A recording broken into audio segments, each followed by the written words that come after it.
silang ano eh, importante.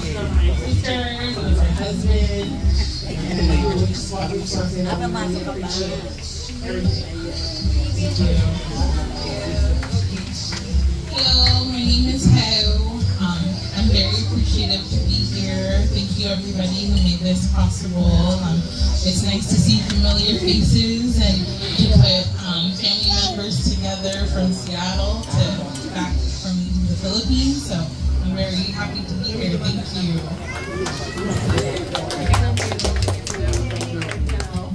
Hi everyone, my name is Sala. Yeah, basically what everyone else was saying. I'm so grateful to be here and to join you guys and just to celebrate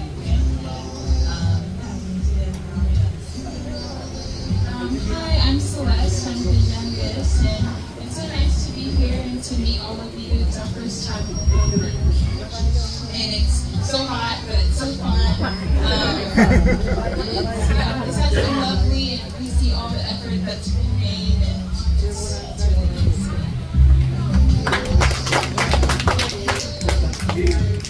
Everyone, my name is Jason. Thank you all for welcoming us. That was a great experience. Ito Greg, translate all of them. Huh?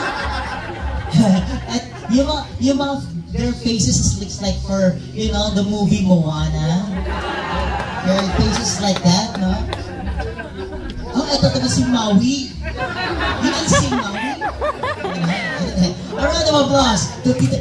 Greg, before that, so, merong nabanggit sa akin si Tito Greg na talagang what do you call this, na-capture ng aking heart, yung kanyang journey sa Amerika. Alam na po ba na lahat ang journey na ni Tito Greg?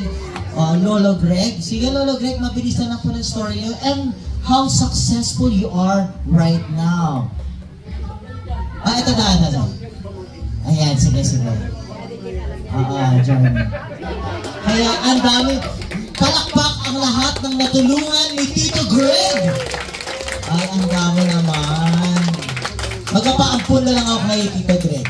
Ito na lang, total makwento ka naman. Ikaw na rin magkwento. Di ba, makwento ka naman.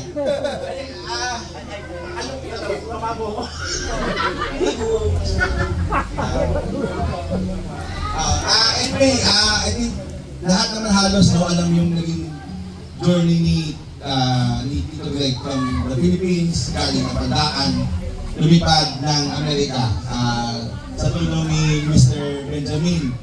Tapos noon, naging dishwasher siya muna dun sa Turf Restaurant. After ilang years, sa pag-upursige, sa pagiging masipag, naging may-ari na ng Turf Restaurant. Tapos, habang tumagal siya sa US, sa kanyang craft, sa kanyang pagiging masipag matulungin, naging yung Turf Restaurant naging Ludy's Restaurant. Yun yung bali isang anak niya si Ludy Bina. Pero yung restaurant niya at si Ludy Bina, pinangalan doon sa babaeng umampon sa kanya. Umampon sa kanya nung bata pa. Yung grade 1. So bilang pabubugay doon sa babaeng tumulong at kumupop sa kanya, pinangalan niya yung Ludy's Restaurant sa kay Aling Ludy. Tapos pinangalan din sa anak niya. So alam natin ngayon kung gaano na kasikat, ka-successful yung Ludy's Restaurant. Ako mismo yung saksi doon na wala pa. Seattle pa lang, no? So alam naman natin na feature na siya sa GMA, sa ABS-CBN. Ngayon, featured siya sa PAL na magazine, no? Meron siyang nasa center page. Rubbing elbows with the president of PAL. Si Mr. Stanley Nang. So, gano'n na siya sikat sa... Actually, ang mga tao sa Ludy's, para sa akin, parang ang pagtingin ko akin dito, Greg sa Maludi, siya yung mascot. Siya yung mascot doon kasi kasi parang yung mga tao doon, pumupunta tayo sa kanya. Pagpunta siya doon, siya yung hinahanap, siya agad yung gusto na parang siya yung magsasend. Tapos, dahil tuwa sa kanya, binibigyan siya ng pera. Binibigyan niya ng pera, ng tip, tapos mga memorabilia, ganyan. Ganun ka well-loved at lovable si Tito Greg dun sa lugar nila at saka dun sa community sa Seattle. That's why, meron siyang Gregorio Rosas Day sa Seattle. That's August, September 16. September 16, sa Seattle, merong Gregorio Rosas Day. Sa kasayaman po ng lahat, ayun, aside po sa akin, isa lang po ako sa mga scholar na marami pa po yung natulungan, kadugungan o hindi. Ganon siya ka-selfless. Ganon siya masyadong ka-generous. So, kahit hindi ka pa naka-ano-ano, kung gusto niya, kung pili niya, natutulungan ka niya, maganda yung magiging inaarap mo, ibibigay niya lahat. Yun nga, ang lagi na sinasabi, he loves people who help themselves. So, yun, ano pa ba? Yun na, kwento mo kasi ako eh. So, yun, ito, Tito Greg, ang tito ng bayan ng Seattle ng Rosas family.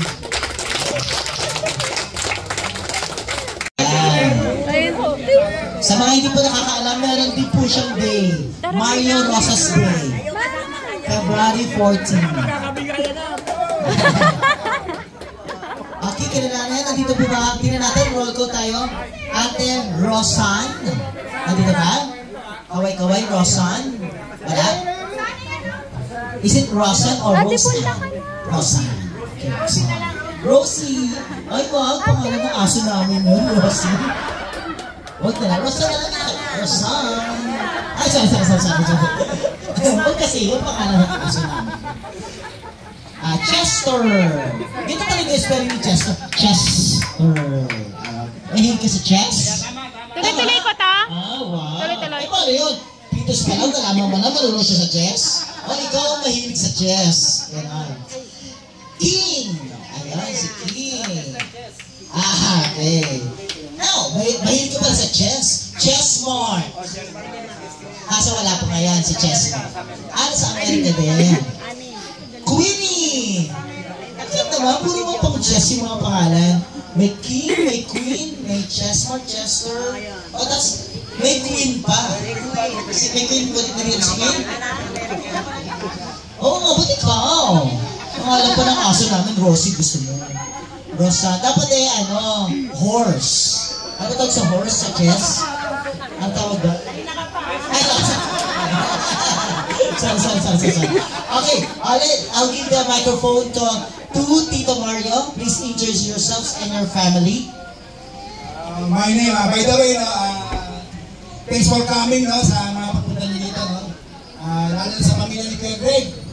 At saka yung pamilya, mga sila Rita, Sala, Eyu, Celeste. Kaya lang, hindi nakapunta siya si Ludi dahil may sakit na. At siyempre si Jay. Kaya, sila naman wala, hindi nakarating. Ano ba sasabihin ko wala pa kasi akong bata, talent eh. Pero dati yung talent natin. Okay, tawag ito. Siya nga pala, nagtataka kayo, bakit yung pangalan ng mga anak ko puro sa chess? Kasi isa akong chess player. Chess player. Kaya ang mga anak ko puro pangalan ko sa chess. Aside from that, English na. Nabubuhit ako ng English dito. Marami tayong bago dito. Ano ba sabihin ko? Siyempre nandito yung may bahay ko. Yan si... Ito nag-iisa nga naman, mahal ko mahal ko. Hindi mo naman totoo. May one ito. Okay, no? Ito pa pala si Alicia. Alicia, asawa ni Chester. Si Vicky. Yan, asawa ni King. Yan.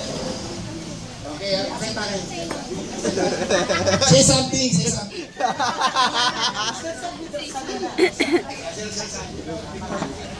Hello, I'm Rosie.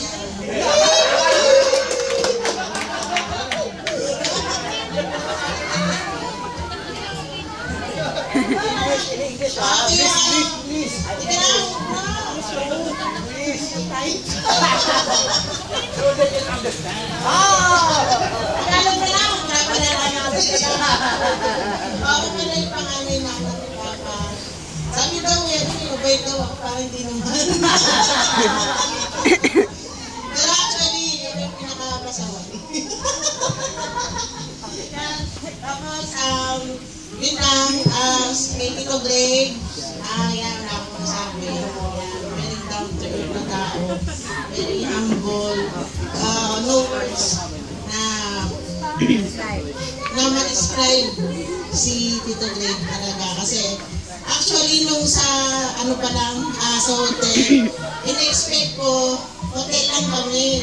Sabi ko, parang hindi ko ma-imagine. Sabi ko, uy, tatapa ko sa five-star hotel. For the first time, sabi ko, my God, dinadaanan ko lang siya, Sabi ako ng bus, uy, City of Dreams. Nakikita ko, puro foreigner.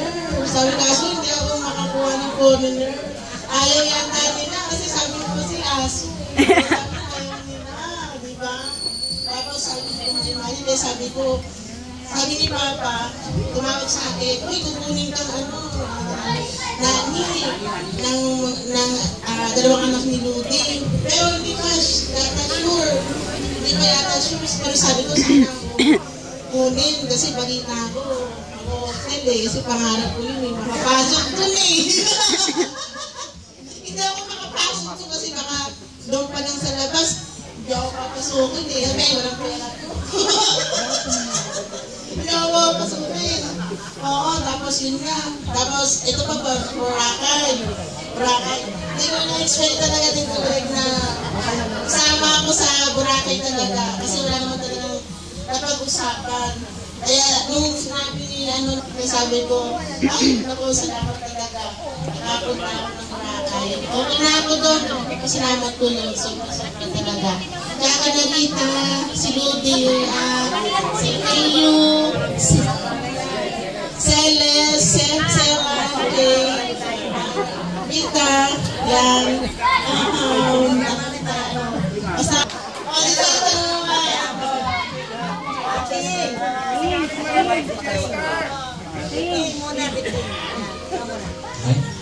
hello, Tito Fred. Salamat sa tulong mo sa amin. Then, I love you, mahal ka namin. Saka, safety ka lang po. Safe trip sa back to Shaka. I love you po.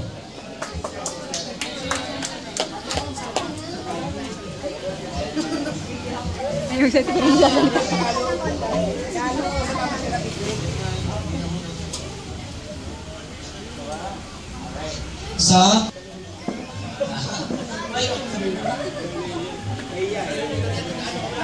hello po. Ako si Alicia, yung asawa po ni Chester. Yung pangalawa sa anak ni Papa dito sa Pilipinas. Welcome po sa Pilipinas. Nice to meet you po. Gusto po yung partner namin, si Kevin Liz. Salamat po sa pag-dito kay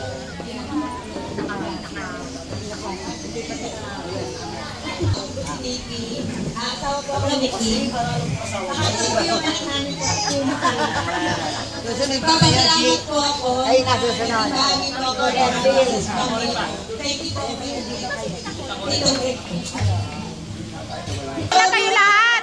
Ito po yung sa aking Dexter family. Thank you so much for having us here. At saka para magalang itong family reunion na to. Greg, thank you so much sa lahat po na naitulong nyo sa aking pamilya na asawa ko at isa sa pamilya ko, ano sila?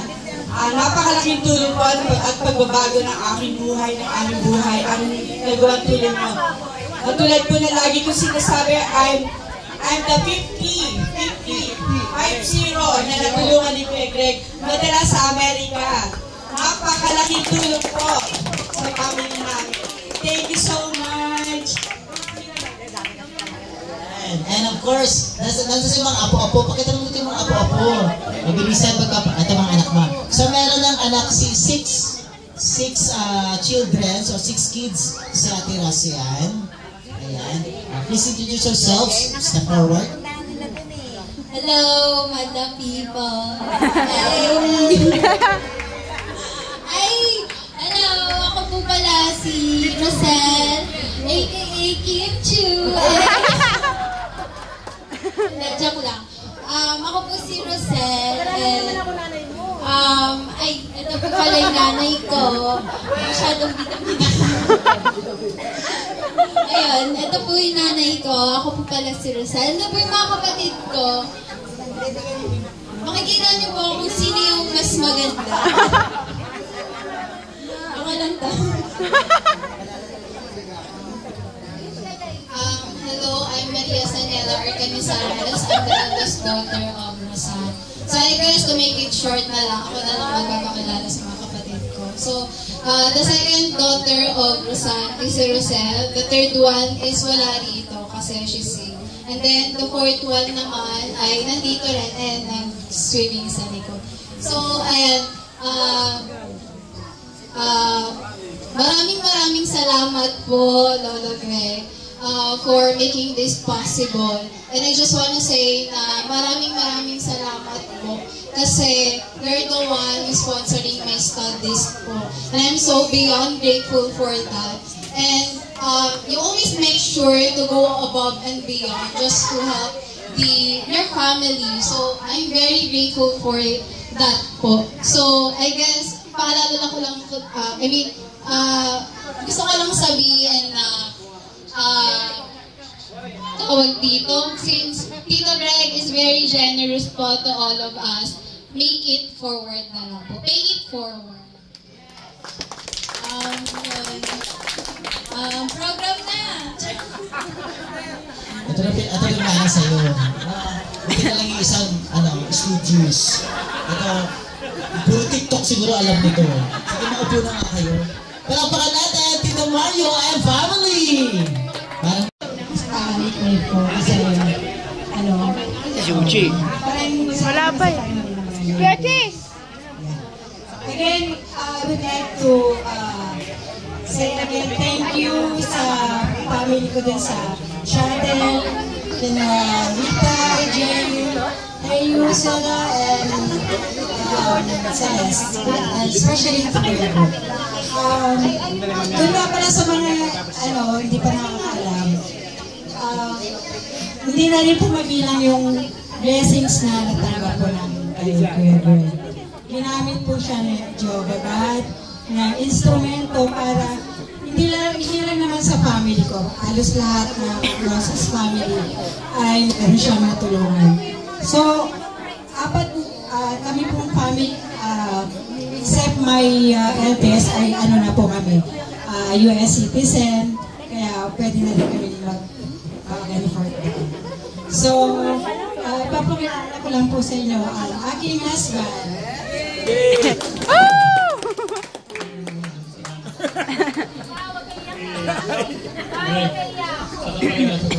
Siguro ang Amerika, patay na. Kasi 2015 na try ko lang kami sa Amerika. Natake ko doon. Natake siya eh. Nag-provide pa sa akin. Pero wala akong binayaran. Although ako ay immigrant. Immigrant na ako, pero wala akong trabaho noon. Nagpa-911 ako. Kaya ang swerte ko talaga dahil ko nasakyan na 911. From Ranco, lahat ko 911. Ayun, tumali pa ako ng 911. So, hindi lang lang. Tapos, tapos nagtrabaho na ako ng 6 years, more than 6 years. Eto na naman, nagkasakit na naman ako. Ito ko eh, na-bypass ulit ako sa Amerika. ito lang, yung May. Oh, May. May. De, March. Apat ulit. Sinisingil ako ng 2 million dito sa Manila, Doktor. At hindi ako pinayagan mag-travel dahil natake na ako ng isang gabi. Natake ko ng pito. Hindi ko natake yung brak sa loob ko. Hindi ko natake yung magtakbo ko ng ambulance ulit. Ambulance siya. Ito, nasadya ng motor na yung naranasan mo dito sa atake. Atake. So, hindi walang 2 million. Makamasang akong bahay ko. Wala 2 million. So, nagkakasulit ako ng job, bumiyahin ng Amerika para magpagawa. So, kung wala Amerika, matagal na akong nawala. So, lahat ng yan, dahil kay Kuya Greg. Hindi, bayaw. Inatake ka ulit. March, inatake ka ulit. March, doon sa amin, di ba? Yun na nga yun na yun. Ayun na yun. Ang tibay mo, Cardo. Ako napapagod ka na. Okay lang yan, may tip yan kay lolo mo. Hindi, sagot yun yan. Sagot ni Tito Bugsan, ako taga-video. Ako ang eldest ni Cory at ni Ochi at Julian. Yung pong tatlong kapatid, ako po yung eldest, si Justin, si Jude, si Jacket. Wala po sila rito, nasasama rito. At Tito Greg, maraming salamat po dahil wala po nung teenager ako at sinuportahan niyo po yung pag-aaral ko kasama ng mga kapatid ko. Thank you. At yung tinulong niyo po ng bunga kasi meron kaming baby. Si Jelly. Ito naman po yung may bahay. Give. Nagbibigay lang. Tapos mamaya kakanta po ako. Mamaya pa, hindi pa. Okay, good afternoon everyone. I would like to take this opportunity to appreciate everyone, Stella, Heyu, Celeste, Rita, Jason, and most especially Tito Greg. It feels surreal because this is the first time meeting you, Tito Greg. Most of the time sa YouTube tsaka sa Facebook ko lang napapanood si Tito Greg. And I heard a lot of good stories about you. And totoo po lahat. Kaya thank you so much for giving us your time. And I hope you enjoy your travel and hoping to see you soon again.